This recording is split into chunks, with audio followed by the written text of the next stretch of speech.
Okay, we've already started, and I looked at the camera and realized we had to turn on. We're talking about what we know about Joshua, and as you pointed out, Sam, he proved that he was a warrior and a leader soon after the Exodus, because he was chosen to lead the fight against the Amalekites, right?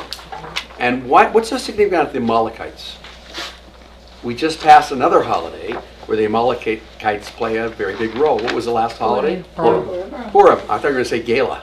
Yeah, Purim was the last holiday, right? And why are the Amalekites so important? Because in the Torah, the Torah portion that you remember Amalek and what he did to you. Remember, Amalek is the one who attacked from behind. Hi, come on in. Hi, I made it. Oh, good. Yeah. Good to see you here. And also, one of the descendant of Amalek was Haman. Exactly right. Exactly right. We also say Hitler. What? We also say Hitler. They'll say Hitler, right? Well, I think the Amalekites are a symbol of all the enemies of the Jewish people, right? What else did Joshua do? He accompanied Moses up when he went up to Mount Sinai to receive the Ten Commandments. He was the one that walked up part way with him. He was a zealous defender of Moses and his teachings. You remember the incident of Eldad and Medad? It's in Numbers 11. Eldad and Medad went around prophesying when all the others were outside the camp. And Joshua went and told Moses. And instead of being upset, Moses said, "Would that all the Israelites prophesy." So Moses had a different approach to it. Joshua was thinking he was defending Moses. He was also the spy. That's the next thing. And he was. Are you looking at my notes? This is terrific, Sam. Okay. Sam went to Cheder. Right. He was one of the 12 spies that Moses sent to scope out Canaan. That's in Numbers 13. And of the spies, or the scouts, depending on how you want to call it, if you want to call them spies, you knew that they were from Russia. But so of the 12 spies, right, how many of them came back with a good report? Two. Two of them. And who are? Caleb and Joshua. Joshua and Caleb, that's right. Joshua and Caleb. And what was their reward? They were permitted to live. They got to enter the land, that's right. And only adults that left Egypt entered the land. And then in Joshua we have this great story, and we'll get to it, chapters 2 through 6, the story of Rahab, the woman who helped hide them. And the relationship of Moses and Joshua was summed up beautifully in the Talmud, and it's in one of your texts. I'm going to give it to you now, but I provided all the midrash. The midrash material is wonderful to read. It's back there. You'll see it's Joshua, and they have all these stories. There's a lot of pages of it. And but in Baba Batra, which is one of the tractates in the Talmud, there's Baba Batra, Baba Metzia, and Baba Kama, which are, no, Baba Mice is something else, right? That's not in the Talmud. It's in your Talmud, right? And those are the gates. It's the early gate, the middle gate, and the late gate. And in Baba Batra, 75a, and it's a Talmudic page, whether it has a small a or a small b, because there's two sides to each page. That's right. And God bless you. And on every Talmud page in the Shas, the words are arranged exactly the same on the page. And I had a professor, Ben-Zion Wacholder, who was a youngster in the Holocaust, as a teenager, I think. And he was able to be saved from the Nazis because he pretended not to hear, and he would study it. He was what's known as an Elui. Elui is a term for someone who knows the Talmud like off by heart. And they have a test called the pin test. And you take a volume of Talmud, you put a pin through it, and he can tell you every word that pin passes through. That's an Elui. So that's someone who has this photographic memory, and Ben-Zion Wacholder was like that. He was one of our professors. So Baba Batra says this so beautifully, and you'll remember it. The face of Moses was as the face of the sun. The face of Joshua was as the face of the moon. It gives you an idea that both heavenly lights, but of course Moses was the sun and Joshua the moon. He reflected the light of Moses. Okay. And Joshua, as Moses' successor, was prepared both militarily and also spiritually, because he's not just a warrior. His success in holding the people to their faith in God and their loyalty to the covenant which God made with Abraham, and we're going to see that echoed in many of the texts. Joshua 11, however, is the one that really pounds you. And yeah, it's Marty who said it last week. And when you read this, he was bloodthirsty.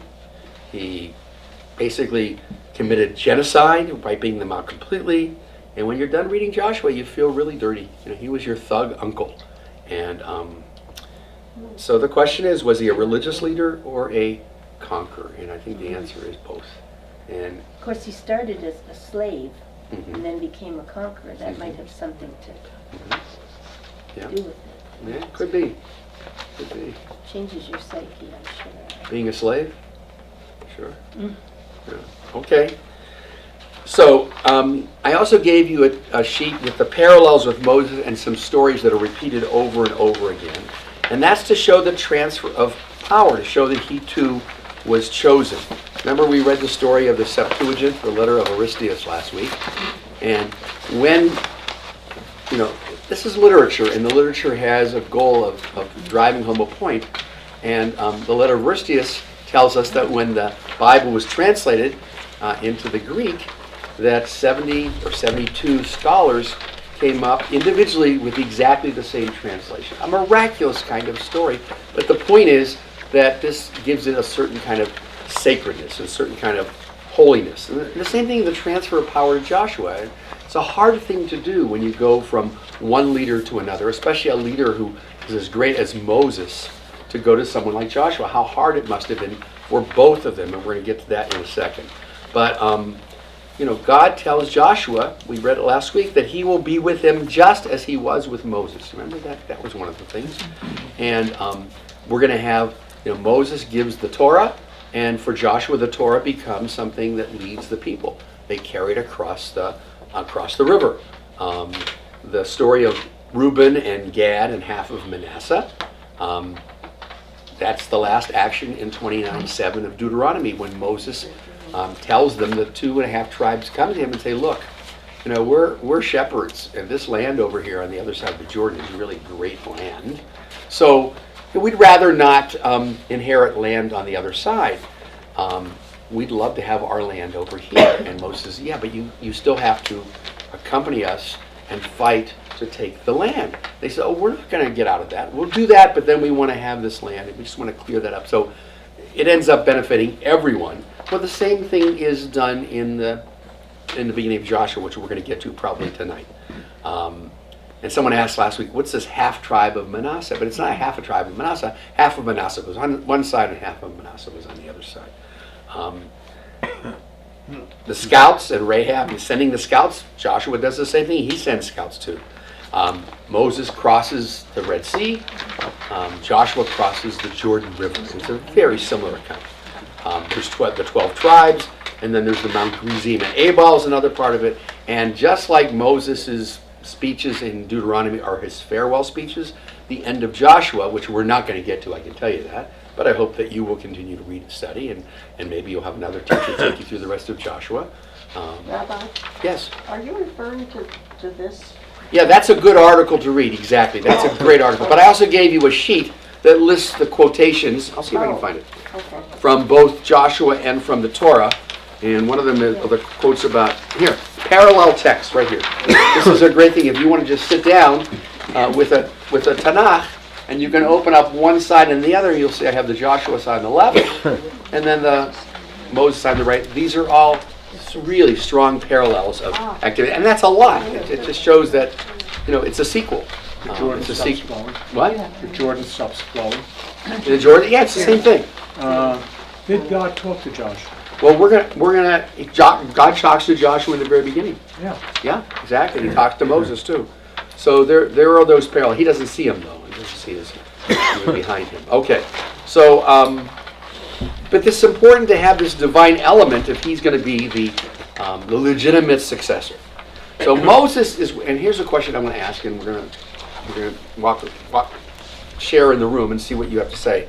You know, in my opinion, I think in most people's opinion, Moses is without a doubt the greatest figure in Jewish legend and lore. So the question I ask, two questions. Number one, how tough was it for Moses to give up his position, to step down, to move out of the way? And there's a great midrash, and we're going to look at it in a second. And at the same time, I want you to think about, imagine how tough it must have been for Joshua to be his successor. I mean, both of these things are very emotional, human issues, right? At what time did Moses actually step down, though? Was it before he died, or? I mean, are you really stepping down if you're Well, not yeah, alive? he stepped up and went up to the mountain, and that was it. And no one knows where he's buried, you see. But he knew that Joshua was going to take over, and it's not until after the death of Moses. But he argues with God in Ve'et Hanan. He argues with God when God says, you're about to die, and Moses argues to live longer. Let's take out that midrash, and I'll tell you exactly where it is.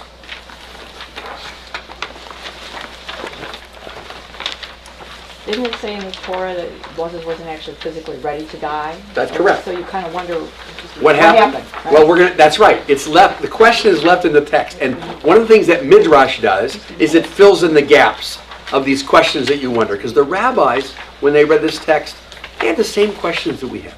Exactly the same questions. I have found that every time I have a question, I go to one of the rabbis. Oh, he asked the same question, right?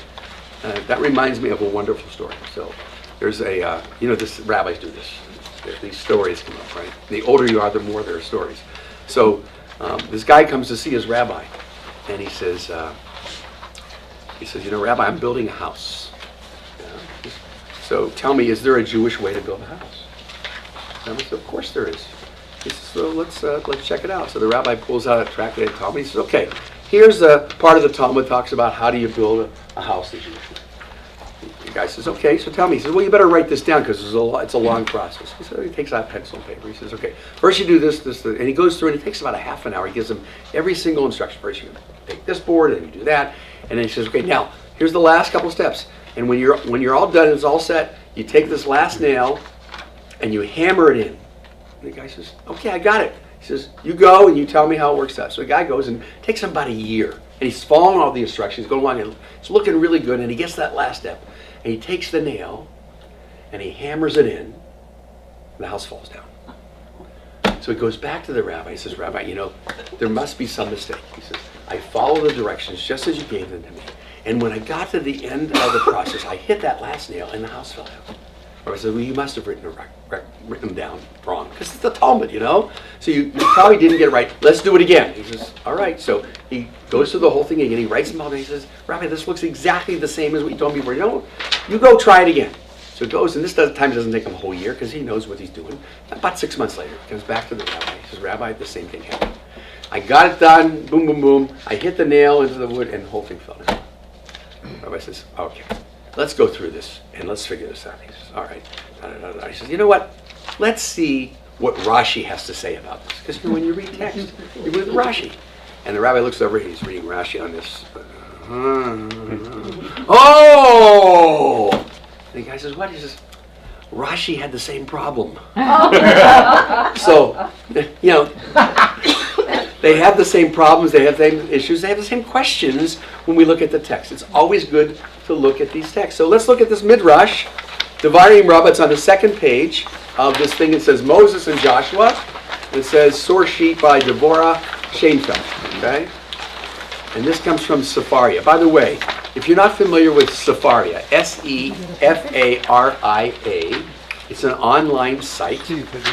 And it's only been around a few years. You know about Sefaria? Did I tell you about last week? Oh, yeah, you got to go to Sefaria.com, set up an account. It's free. They take donations. But you can find collections of sheets on almost every subject, and you can assemble your own.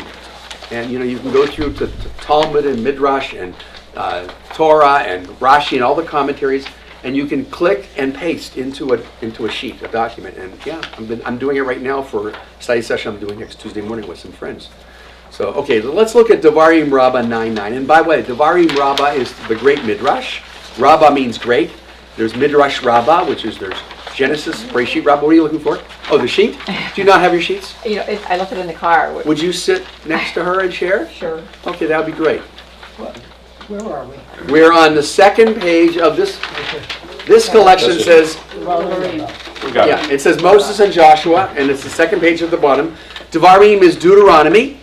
Rabbah means great, and there's the great Midrash. There's Breshit Rabbah, Genesis Rabbah, Shemot Rabbah, etc. And they have rabbahs for Ruth and for other books as well. And it's a big collection. They're not all written by the same people, but it's just the great midrash. Okay, who would like to? We can skip over. We don't have to read the first part.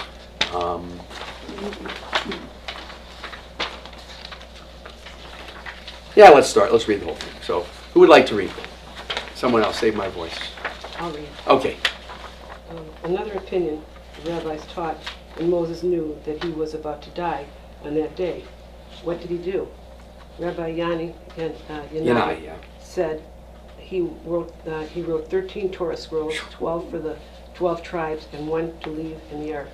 So that if someone forges a copy, they will be able to check against the one in the ark. Ah, so that's like the original copy, and all these others. You know. So Moses said, because I am engaging with the Torah, which is all life, when the day ends, the decree will be annulled. What did God do? What decree? His death sentence. That's his death sentence. That's what God says you were about to die, and it's in Ve'et Chanan, the Torah portion in Deuteronomy. Go ahead. What did God do? He hinted at the sun, and it was stubborn. It was stubborn and stood and did not set, and said, "I will not set while Moses is alive." Wow. This job. That's Job. Oh, That's oh, Job that's it. explained. That's Job. Yeah. Sorry. Thus Job explained. Here I am. I not wept at the difficulties of the day, because the day was stubborn to him. Thus, what is for your days? Do you see the connection for that text? That's a proof text. The day was stubborn to him. That's in Job. And what they're saying, how's the day stubborn? The sun refuses to set. So that's the day being stubborn. Oh, go ahead. This is the midrashic style. Okay. Where am I? That's what is. I'm sorry. I'm getting you confused here. Thus, Job explained. Have I not wept? Okay. Before the day, because it's stubborn. Thus, what is for your days have come? Like a person who said to his friend, accept it from the king. Call Joshua. Moses said to God, let Joshua take my authority while I am alive. So what is Moses doing here? Asking God. He's bargaining, right? Yeah. He's trying to bargain with God for more time. In fact, he says, look, it's your days have come. What does that mean, your days have come? What time? It's about Your time's up. Yeah. And why is his time up? First of all, one of the reasons is because Joshua's time has come. He's served long. He's been the assistant rabbi long enough. It's time for him to become the senior. So we need that position, right? Time for you to step aside. Yes. Isn't it also that they've arrived at the promised land and Moses can't go in? That's right. It's also that. There's all these things are part of what is the background for this rabbinic commentary. Exactly right. So your days have come. And it says, like a person who says to his friend, accept it from the king. You know, the king, it's a decree. This is a decree. It's just important. And the king is God. So Moses says, okay, how can I avoid dying? My position is needed. Joshua's ready to take over. I know. And here it is. Call Joshua. Continue. Okay. Let Joshua take my authority while I'm alive. God said to him, he will do with you as you did with him. What does that mean? He'll follow in his footsteps. You'll have to serve him now, okay? You're going to have to serve him, okay? So go ahead. Immediately Moses got up and went to Joshua's house. Joshua was afraid, but Moses said, come with me. Yeah, this is new for Joshua. He's used to being Moses' assistant. Now he's got to be the boss, okay? So they went out, and Moses walked to the left of Joshua. And where did he usually walk? Right. Yes, he was, yeah, exactly. So while they're walking, Moses is going like this, but Joshua's not there, so he's got to keep turning his head, right? So just picture Moses in this awkward situation. They went to the tent of meeting. The cloud of glory came down between them. When the cloud was removed, Moses went to Joshua and asked. Okay, so the cloud came down, and you can imagine also Joshua starting to walk in. Moses says, wait, oh, I go in there. No, not anymore. I'm the one who goes in. And Moses has to stand outside the tent and wait while Joshua's in there and God's talking with him, right? Okay, so this is a whole different picture. When the cloud is removed, that means God's done, and Joshua comes out, and what does Moses say? What? Moses, when Moses got up and went to Joshua. So he said, "Come with me." Oh, yeah, go ahead. What did the Word of God say to Oh, you? God's. No, see, I Yeah, I'm throwing you off here because I'm interrupting you. Okay. So God said to you, What did the word, yeah, right there. Yeah. what, You can't do it tomorrow. the world, what did the world of God say to you? Joshua said, when the world was revealed to you. It's the Word, but that's okay. Go ahead. I'm sorry? Well, the world. Yeah. The word Yeah. was revealed Yes. to you. Did I know that it said to you? Yeah, did Did I it know what it said said to you? Yeah, in other words, did I ask you? Yeah, what are you asking me these questions for, you know? I didn't ask you. That was between you and God. On that day, Moses cried and said, I would rather have 100 deaths than one jealousy. Ah, so see, this is the thing. Moses bargained, but he didn't know what he was asking for. For him to go from being the leader to then being the assistant to Joshua was just too difficult. Very, very painful. This happens, doesn't it? In businesses, when the father retires and the son takes over, right? Or the daughter takes over, right? This is what happens today. And I'm sure everyone here knows, maybe some of us have even experienced it ourselves, right? Yeah. This happens a lot. I served for over a dozen years on the National Committee on Rabbinic Congregational Relations, NCRCR. You don't want to know that committee because they come to congregations that are having difficulty in personnel between rabbi and assistant rabbi, rabbi and emeritus, rabbi and president. And you see a lot of stuff that goes on. Rabbis emeritus that can't move out of the way, that don't understand that there's one captain of the ship. And you got to be the captain, and now it's time for someone else to do it, you see? Yeah.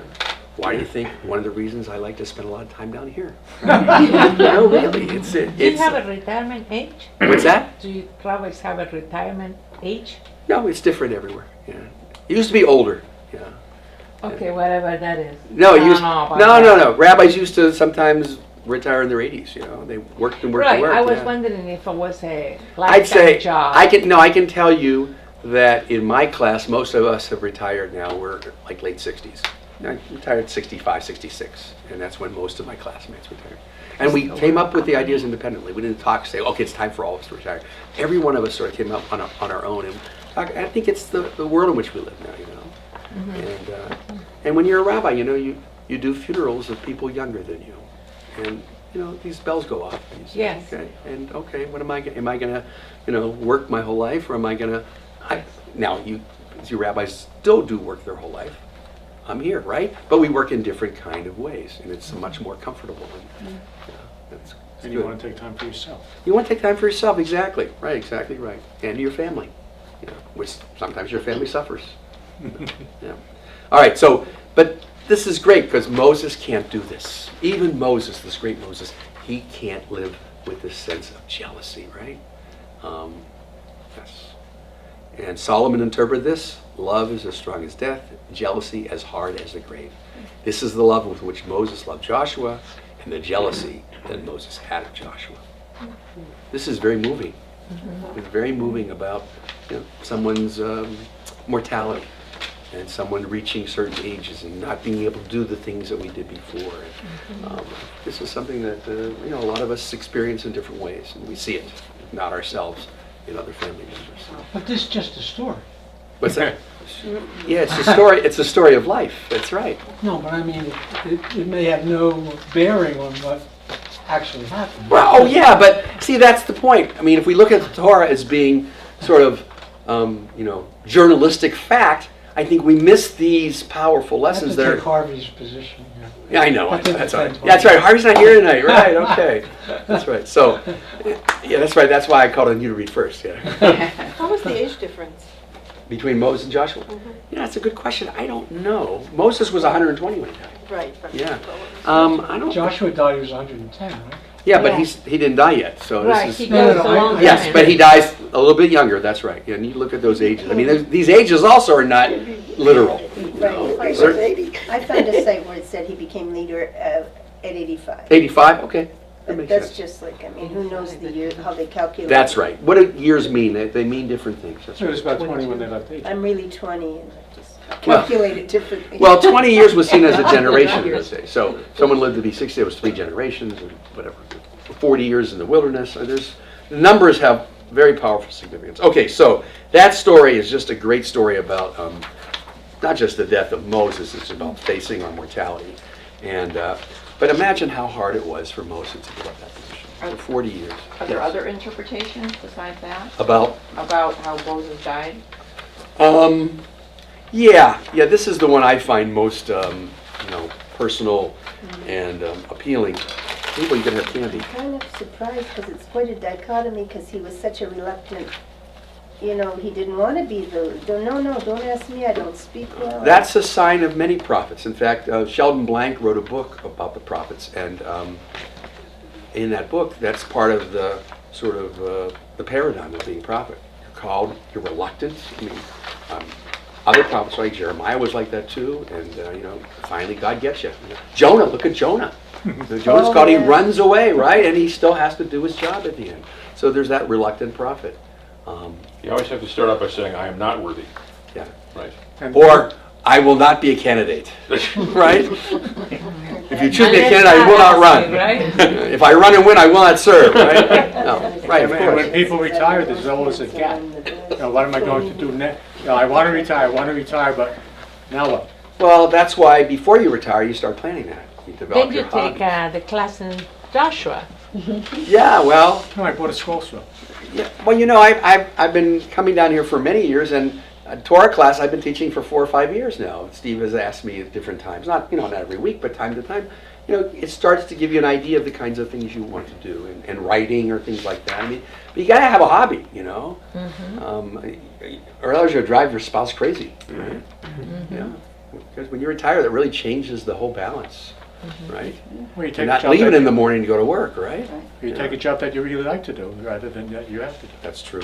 Remember the crisis, just reminds me of the crisis in 2008 when so many people lost their jobs, right? A lot of people lost their jobs. And our synagogue, we set up sort of a workstation for people to come in, even when they weren't working, to look for jobs and be on the phone and get connections with other people. And one of the reasons we did this, so that they could get out of the house. So they weren't, it was enough that they had strife in their business life, not to add more family strife of being on each other's nerves and being around that. So that was a great thing that a synagogue could do at a time of crisis. That's what synagogues do. They're there to be a support. And I think you should do that for a long time. That's a mitzvah. Yeah, it's a mitzvah. And the people that came in who were like counselors and they were like job counselors, they came in and helped people redo their resume, because not everyone got those services when they left their jobs. Right. A lot of jobs, they gave them the whole placement service to help them get their stuff together. Didn't work. Okay, so yeah, Moses is leaving his job, and it's hard, and he chooses to die rather than to stick around and be jealous. But he couldn't go in because the alternatives, you asked it, right?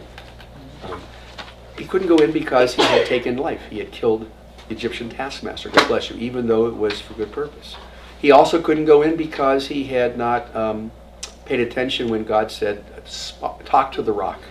And instead he hits the rock twice instead of speaking to it. So what's so bad about that he doesn't, and by the way, every kid who has that Torah portion where Moses dies says, this isn't fair. I said, you're right, you would think that, but the thing about that, the hitting the rock is Moses was the leader, and he was supposed to model for the people. And if he didn't show faith and believe God and demonstrate that, how could he expect other people to listen? Because that was his big problem. People didn't listen. He got so upset and angry, remember?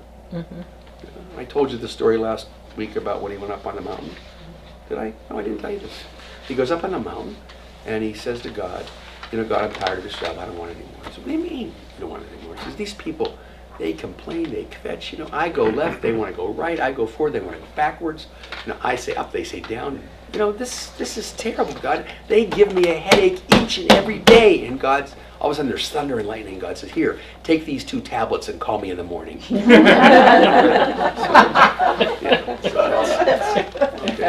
an oldie.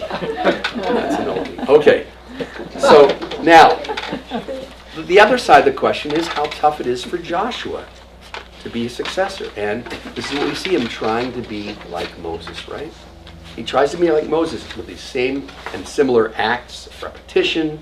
There's so many parallels in style and in words.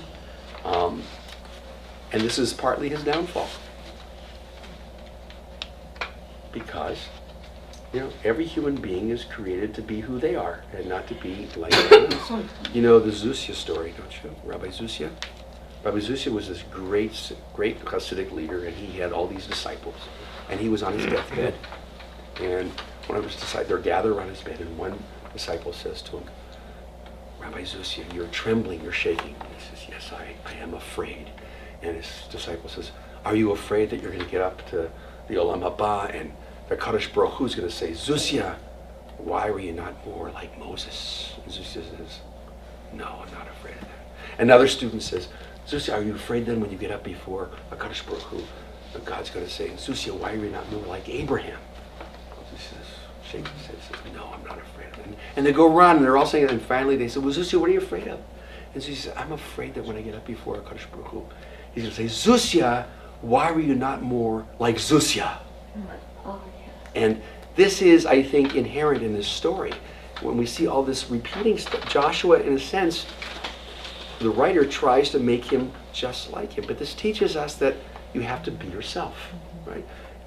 That's the greatest thing you can do. When we train teachers for religious school, and you've done this, you tell the teacher to teach themselves. Don't try to just be a teacher like the teacher in the next room, because every teacher has a different style. When we build our new building, our classrooms, we put all these seats that can be moved around, and they're desks, but they can be put, like frontal teaching and circles, and also, tables together. And this is because we want every teacher to be able to teach in the style that works for them.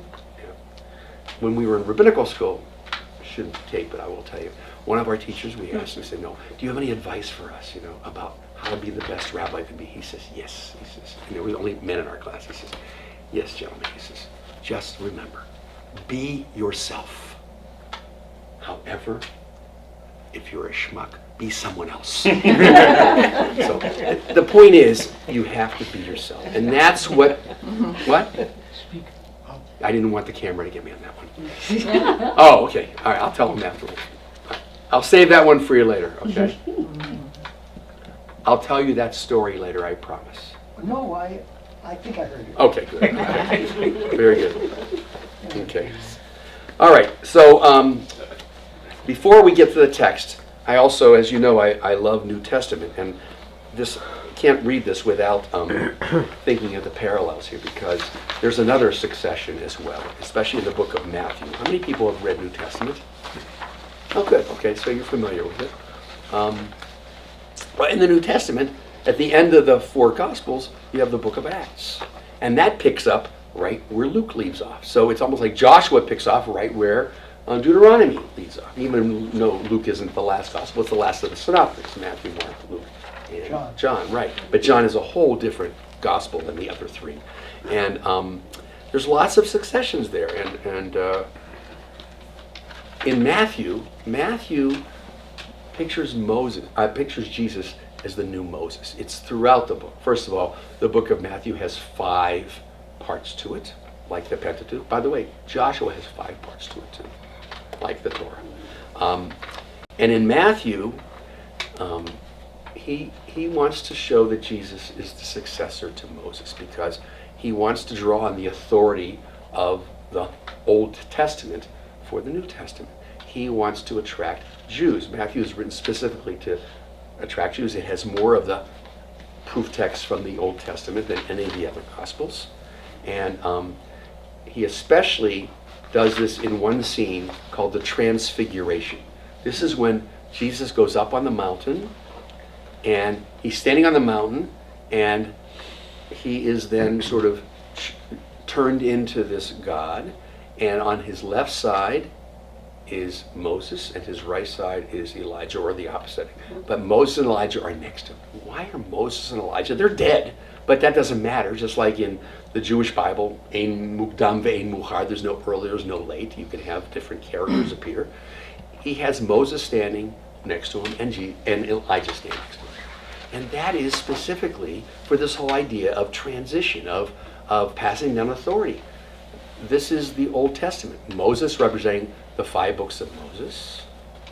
Elijah representing the prophets. So what's missing? David. No. Well, maybe. David plays a role in the New Testament too, but David's not. But what part of the Bible's missing? If you have the Torah and the prophets, Writings. writings. So why isn't there a figure representing the writings there? And that could have been David because of Psalms, right? Because the Ketubim weren't yet included in the Bible yet. The first was Torah, then was prophets, and then the writings came later. They were added in. So that's why those two figures, at the time of Jesus, those two figures appear. But it's a similar kind of, carrying on the authority. You have it with Joshua and Moses, and you have it with Jesus. I like to do this in classes where I teach to Jews. When I first went to Minnesota, I wanted to teach about New Testament to Jews because I wanted to show them there's nothing to be afraid of. It's very interesting material. The Talmud Torah, which had the sort of community adult education, wanted me to teach because I was new in town. They saw a new rabbi, we'll get him to teach some classes. And I suggested, well, we'd rather you teach, we want you to teach that. And I sort of understood it. It was like when I first tried to teach a course on the Holocaust at a Catholic school, they didn't want me to do it. But then the TV show Holocaust was on, and then they wanted me to teach a course because everybody wanted a course on the Holocaust.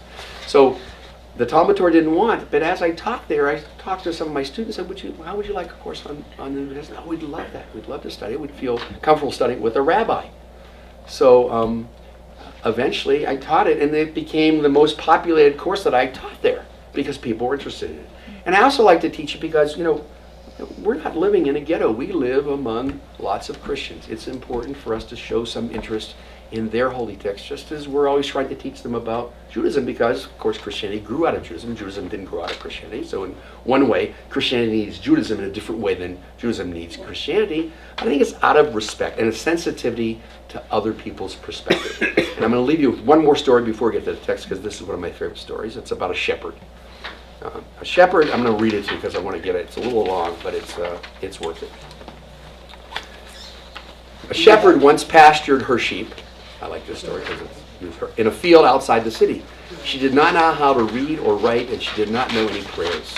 No one had ever taught her, but that did not stop her from praying.